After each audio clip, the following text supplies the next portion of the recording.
પ્રમુખ સ્વામી મહારાજને કોઈકે પૂછ્યું હતું કે ભક્તને કેમ દુઃખ આવે છે? ત્યારે પ્રમુખ સ્વામી મહારાજે હસતા હસતા કહ્યું હતું કે ભગવાન કસોટી કરતા હોય છે ભક્તની, અને પછી ભગવાન એ ભક્તને વશ થઈ જાય છે. સ્વામીશ્રી વારે વારે બલિરાજાનું ઉદાહરણ પણ આપતા. બલિરાજાની ભગવાને કસોટી કરી, પછી ભગવાન એને વશ થઈ ગયા.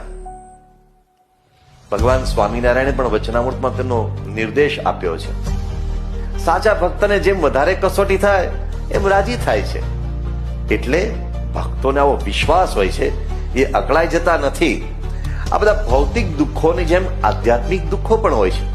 કામ ક્રોધ લોભ મોહાહા દેહે તિષ્ઠંતિ તસ્કરાહા હરંતિ જ્ઞાન રત્નાની તસ્માત જાગૃહી જાગૃહી જાગૃહી. શંકરાચાર્યજી કહે છે આ બધા દોષોના દુઃખ છે, જન્મ મરણના દુઃખ છે. આ બધા દુઃખમાંથી બહાર નીકળવા માટે પણ ભગવાન અને સંતનો આશ્રય જોઈએ.